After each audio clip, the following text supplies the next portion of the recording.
Hey guys, welcome back, it's Ripe again. In today's video, my ridiculous Karen boss hired me to run the entire department by myself. When I got pregnant, she fired me for being fat and supposedly useless, which was the worst decision of her life. Here is what happened, let's dive right into the video. So there was a company I used to work for that had the biggest Karen running things. She was the CEO that had two bad habits that are relevant to my story. The first is that she would try to cut corners to save money, no matter how bad an idea was. The second was that she did not have any issues insulting people that worked for her, especially the women. This meant I got to witness a huge turnover of people that would leave or get fired because Karen did not have any positive interpersonal skills. What I did was basically run an entire IT department by myself. That included needing to bring in my own servers to get all the computers running. She didn't want to pay for extra storage or backups, so a lot of things were basically saved to the server. I didn't work on a contract, but instead she insisted on paying me sort of like commission. A flat rate for the server and then pays depending on how many IT calls I got to come and fix for them. It might sound like a bad deal on my end, but it meant that I did not need to always be in the building and could be doing other work. She really should have had a full IT department and owned their own server though. She waited until a problem was huge before agreeing to call me in to fix it. I got pregnant though and was actually planning on it and super happy about the entire thing. We spent over a year trying and just getting some horrible luck. For those that might not know, some women only get a small baby bump while others get huge. I on the other hand got huge and I was a little bit of a bigger girl to even start with. At first, it did not affect anything, but once I was about 5 months, it was obvious that I was pregnant and I needed to make some adjustments. I was being called to fix a computer for Karen and needed to move everything to the top of a desk since I couldn't get on the ground and work anymore. It wasn't good for me and honestly, I did not think that I would be able to get back up. Karen came by during the whole thing and started getting angry at me for no reason. A total loose cannon of a person, and I don't even know how she got employees to stick around. Karen, absolutely not. We are not wasting time just so you can charge me more. Get down there and fix the problem now. Me, I cannot get on the ground anymore, not with my lower back hurting like this. I'm not gonna charge you more or anything. Karen, stop being fat and lazy. Me, I'm pregnant actually, if you cannot tell. Karen, you're useless is what you are. This is why I should have never hired a woman for this job. I bet you don't know anything about computers and now you go and get yourself pregnant just to use it as an excuse not to work. Me, my computer science degree would disagree with you. Plus, I was not using it as an excuse to not work. I just need the stuff put on a desk. Karen, forget this. You're just a fat lazy slob who thinks being pregnant makes her special. Get the hell out of here and don't bother coming back again. I will no longer require your services. Now, I had a couple of things I could do in response to her firing me from this job. I did not have a contract, so I couldn't fight with like an HR department or something. I could still possibly report her for firing me for being pregnant, which is not illegal. I don't know how non-contract work is with things like that. Instead, I chose to comply with what she wanted while being as malicious as possible. I did not have all the details planned out, but I was gonna stop working once the baby was born, at least for a while. My husband made enough money that we could get by, and I would not need to push myself to get back into a job right away. Plus, I had some other work I was doing, so losing Karen really was not that big of a deal to me. Her losing me, on the other hand, was gonna become a serious problem. As mentioned in the beginning, I owned the server, so when I left, that came with me. I also made sure to wipe it clean, which unfortunately for Karen meant losing a bunch of important files since she didn't want to use other storage methods. As I was leaving, I could already hear employees freaking out that the system they were working on was down and that files were missing. I was pretty pleased with myself, honestly. I got a bunch of calls from Karen over the next few days threatening me for stealing company info and that she was gonna sue me, once again telling me I had to come back and set things up again because nothing was working. Her business could not run without a functional server, and most of the stuff that ended up getting wiped, I told her that she could sue me, but I broke no law since I didn't steal anything. I owned the server, so I didn't steal that, and I had no file of hers in my possession. She was so angry, but after my fun, I blocked her to avoid further phone calls. I did contact a lawyer to make sure that Karen couldn't do anything, and he told me that she had no real case against me. I was not under contract and didn't steal anything from her. If anything, she would get looked down on for firing me for being pregnant. My husband thought the entire thing was hilarious as well, and the story of Karen became a big hit with our friends. I got busy with my pregnancy and then having the baby and kind of forgot about Karen for a while. I was looking up the business one night out of curiosity and found that it had went bankrupt and got shut down a month after I left. They did not give any specific reasons in the article, but I personally want to take credit and think that me leaving like she told me to was what caused the downfall. I know some people might disagree with what I did, and I think I should have just been the bigger person and saved the files for her. To that I will say that if you want me to treat you with respect, then you better also give it to me. It runs both ways and you want the person working your server to be on good terms with you. If not, you could end up waiting a long time for things to get fixed or things to get deleted. Also, the pregnancy hormones could have played a part in that as well. I just know that no matter how I raise my kid into the world, I want to teach her not to let people walk over her. And yeah, Ripe Stars, if you enjoyed this story, please don't forget to like the video and maybe even leave some star emojis in the comments if you want to support me. Thank you so much, and the next one is a revenge story. Before I start, a little background on my family. My father is a typical working class man from a poor family who worked pretty much his entire life. My mom, on the other hand, comes from a very important and respected family of my city. Her family is wealthy with strong connections and are friends with pretty much all the important people in my city. From the mayor and his entourage to lawmen and businessmen. Now, my mom and dad met a long time ago and fell in love instantly. Soon they were married. My mom's family disliked my dad from the beginning. They saw him as a poor pleb and a disgrace to the family. When my brother and I came along, they also demanded us to be named from members of their side of the family, since we would have my dad's last name, etc. You get the point. Posh, arrogant pricks. When I was 8 and my brother 9, our mom got diagnosed with cancer. 3 years later she died. My dad was alongside her the entire time, her own family not though. Her sister, my aunt, was always absent in some formal reception and always claimed that she was busy, and her mom, my grandma, was claiming that she was too old to move while her health was actually perfect. In total, they barely visited my mom in 3 years. The day my mom died, we were devastated. Both me and my brother cried like babies. We were kids actually, 12 and 13 respectively, and our dad was in shambles. Then it all happened. A few hours later my dad gets a phone call. It's from my aunt and says that they need to meet instantly. So he goes to meet them, and what followed was mental. My aunt, with a lawyer on her side, started attacking my dad, telling him that now that his wife was dead, he was incapable of having custody of the kids, me and my brother, and that they should take care of us. My dad was furious and said no. They responded the next day with more pestering and abuse. Mind you, the funeral had not even taken place yet, and this went on for years. Each time different demands, they ended up accusing my dad of assaulting my aunt, causing a lot of people to turn their backs on us. They started sending my dad legal papers on what they could do, etc. Then they tried taking away our inheritance based on stupid stuff. We ended up finding out that some money reserved for us had suddenly vanished, and then they called us and threatened my dad that if he doesn't give custody, they will not give us the money.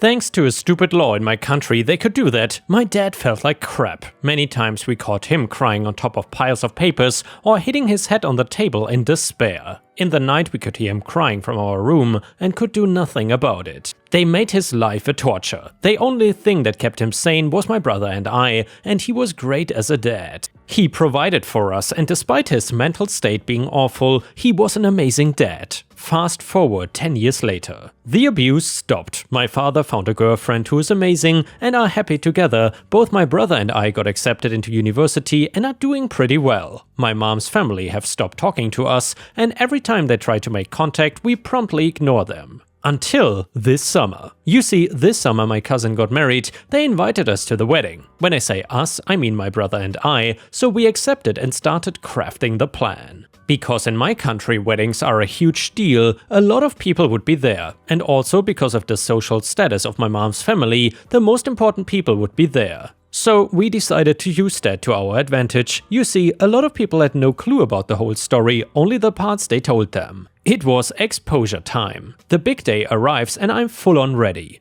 I go to the church and outside I see the people, then my brother arrives and we know shit is about to go down. The reception starts and we are patiently waiting for it to end and the after party to begin. In the after party, which was in a huge mansion outside the city, everyone is present. We spot my aunt and my grandma in a group of people. One of these people is the mayor, bingo, so we approach them in a friendly way. My aunt says to the people the classics, "Have you met my nephews?" etc. and then we start hearing the conversation a bit. As we predicted, they started talking about my dad, how horrible he was, how he exploited my mom, and how lucky we are that we came out bright unlike him. That last one pissed me off. I raise my glass, I look my aunt in the eyes, and inside the whole group of the most wealthy, important and prestigious people of my city, I say, well, actually, I unleashed the whole story, all while praising my dad and damning my aunt and my grandma.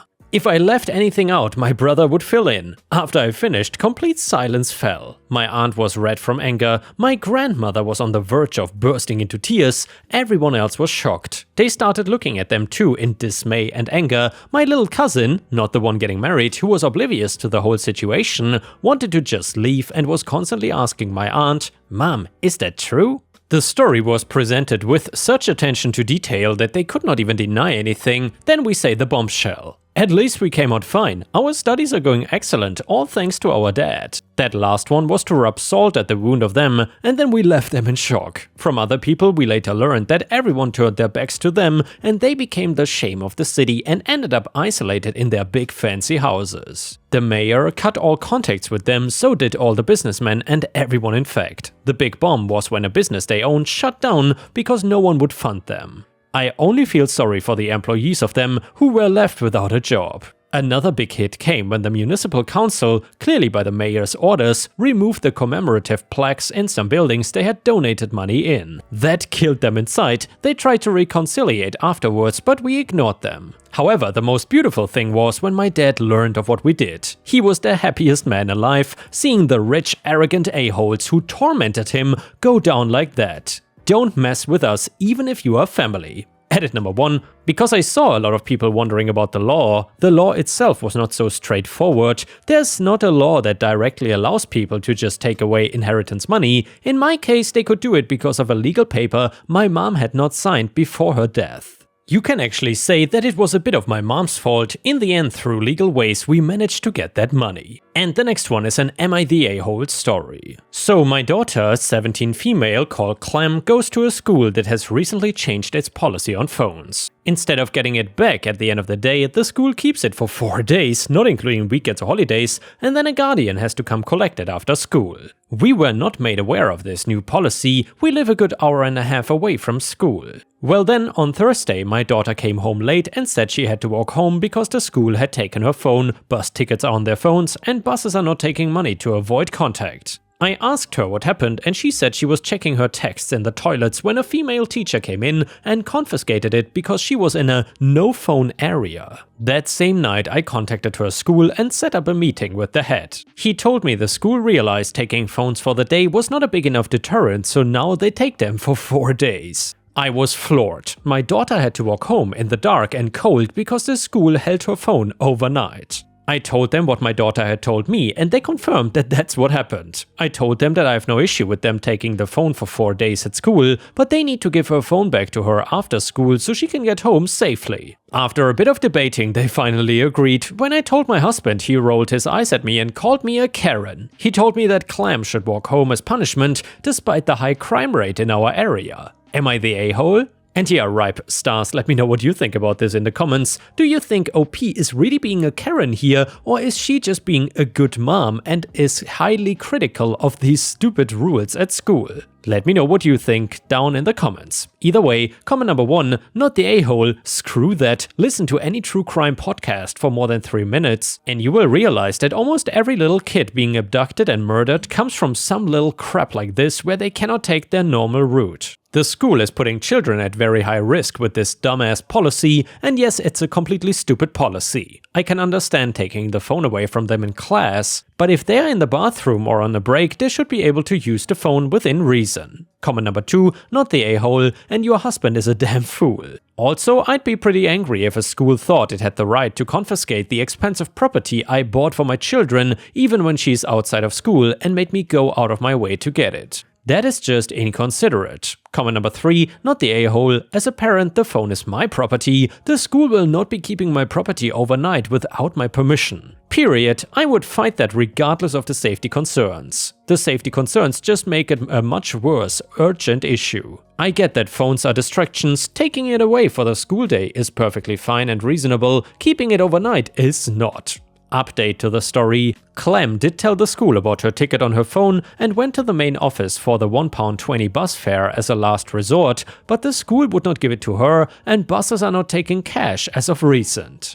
Neither the students or parents were made aware of this rule at the start of the school year. Many kids just assumed rules were the same as last year. I don't get home until 5:30ish, but my phone is always on in case of emergencies. My other 2 children didn't let me know about Clem not being back until after I got home, which is when I called the police. She got home at around 6:15 p.m. I was told by police to stay home with my kids. My husband has since apologized for his stupid statement. If anything else needs clearing up, I will add another edit. By the way, we are not changing schools because she's doing her A-levels and only has around 7 months of school left. It will cause more hassle than it's worth. And no, Clem could not get a taxi. We don't have taxis where we live, only Ubers, which you need to order on your phone. Also, the reason why I'm not actually punishing Clem is because she was in a toilet cubicle when a female teacher came in and looked through the gap. She claimed that she was looking for a younger student who was at risk to themselves and others and saw Clem in the cubicle on her phone. Don't worry, Clem was not using the toilet, but it's still creepy. And yeah, honestly, ripe stars, this teacher clearly violated the privacy of Clem, and overall, that is just a stupid rule to have in school. The school certainly should not keep your private property overnight. There's no reason to do that.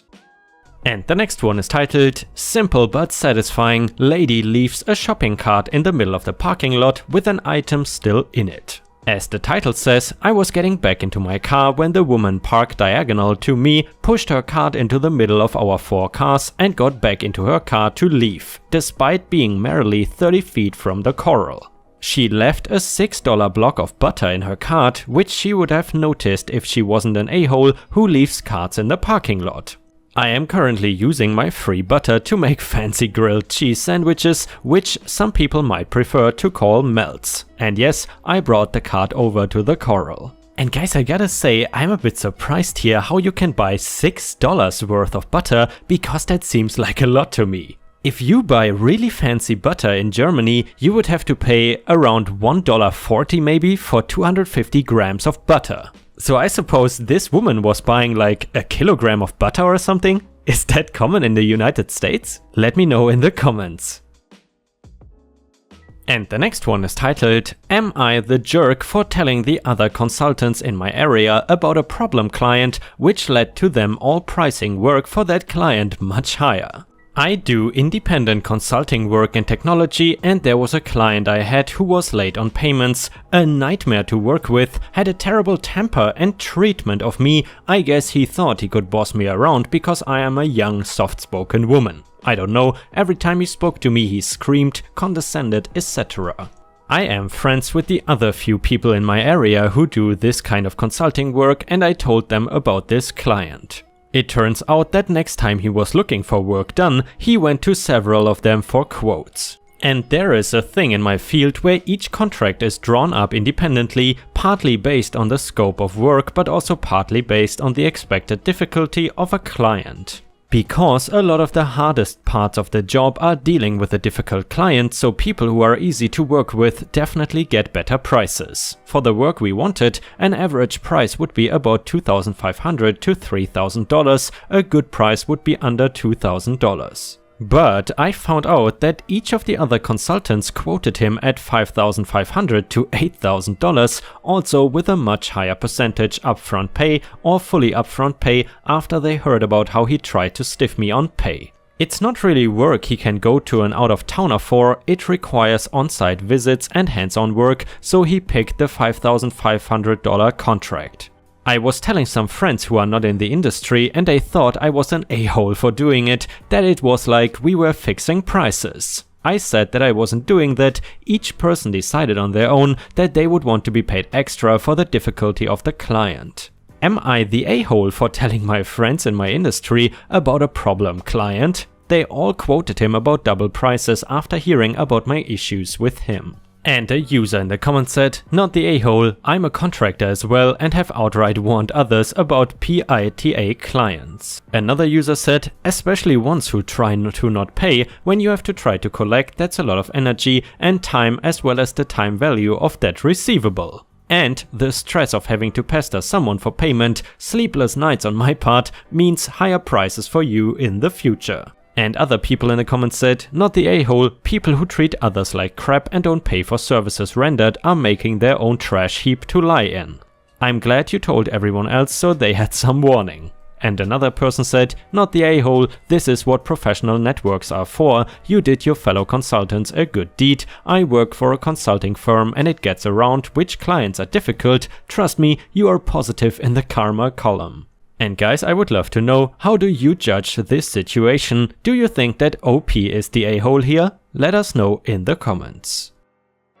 And with this, we have reached the end of the video. However, if you cannot get enough of my content, please check out my endless playlist, where you can find thousands of hours of content. In addition, please don't forget to subscribe to my channel to not miss any of my daily uploads. Thank you so much in advance, and I hope to see you again tomorrow.